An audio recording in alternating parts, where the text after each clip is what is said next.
Hello everyone, welcome back to the Real Queen of 6033 channel. I am Tatiana. I'm here with some more articles for us all. We'll be learning about the Goose Girl fairy tale. Okay?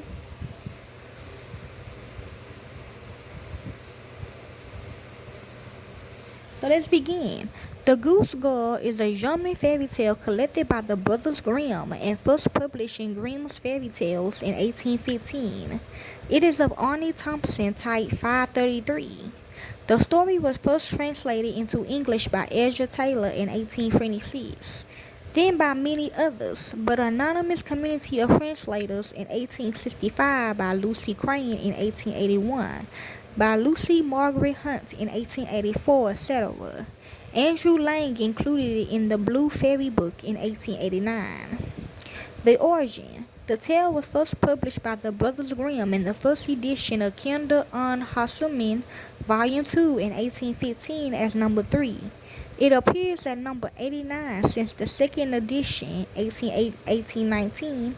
Grimm's source for the story is the German storyteller Dorothea Venenen, 1755 through 1815. The summary. A widow queen sends her daughter to a fairy land to marry, accompanying the princess or her magical horse for later, who can speak, and a waiting maid. The queen gives the princess a special charm that will protect her as long as she wears it. The princess and her servant travel for a time, and eventually the princess grows thirsty. She asks the maid to go and fetch her some water, but the maid simply says, "If you want water, get it for yourself. I do not want to be your servant any longer." So the princess has to fetch herself water from the nearby stream. She wails softly, "What will become of me?" The charm answers, "Alas, alas, if your mother knew, her loving heart would break in two." After a while, the princess gets thirsty again. So she asks her maid once more to get her some water. But again the evil servant says, "I will not serve you any longer, no matter what you or your mother say." The servant leaves the poor princess to drink from the river by her dainty little hands. When she bends to the water, her charm falls out of her bosom and floats away. The maid takes advantage of the princess's vulnerability. She orders the princess to change clothes with her and the horses as well. She threatens to kill the princess if she doesn't swear never to say a word about this reversal of roles to any living being. Sadly, the princess takes the oath. The maid servant then rides off on for later, while the princess has to mount the maid's nag.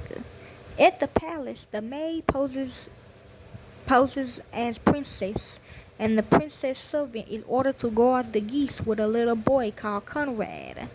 The false bride orders for later to be killed, as she fears she might talk. The real princess hears of this and begs the slaughter to nail Falada's head above the doorway, where she passes with her geese every morning.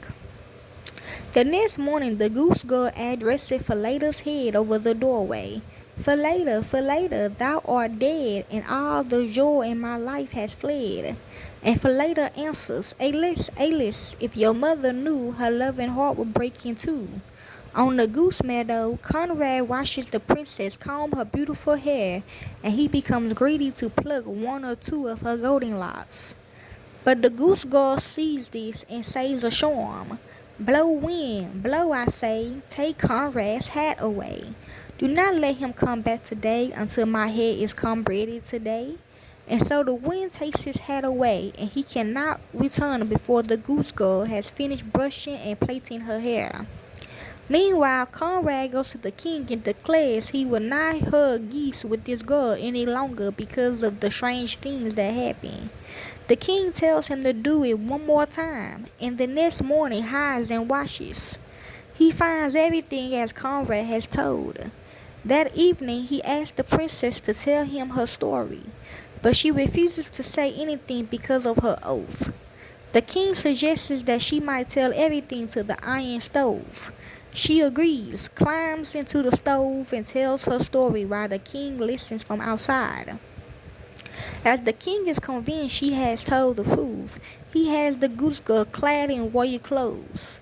He then tricks the false princess into choosing her own punishment.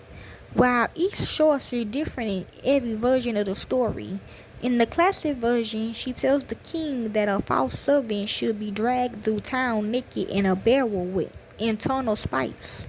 As a result, she is punished that way until she dies. After that, the prince and the true princess are married and reign over their kingdom for many years. The variants. The story loses the false bride prologue with a good-hearted princess being seized by her maid and turned into a common goose girl. It is similar to other AT 533 tales like the American Golden Bracelet. The motifs are found centered on a male character in The Lord of Lawn and The False Steward, Child Ballad, and the chivalry romance Rosewall and Lillian. In the 13th century, the tale became attached to Bertrand of Leon, the mother of Charlemagne. Okay? And this is a story about betrayal, okay? Lies, something like that. And while I looked this up, I don't know, I forgot. Despite the story being viewed as obscure, there has been many film versions from countries ranging from Germany to even America.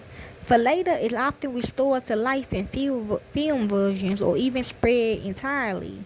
While the cream is implied to have died in the original story, many versions also have her survive to expose the false bride at the wedding. The false bride's motive for suggesting such a cruel punishment varies by retelling. In some, she is simply too ignorant to recognize herself. Others have her play along to keep the charade, and others imply she had believed the king is talking about the true bride. Such film versions includes, well, that's basically it, y'all, okay? I know that is the fairy tale about the Goose Girl, okay? So, betrayal, okay? Hold on, what's with that?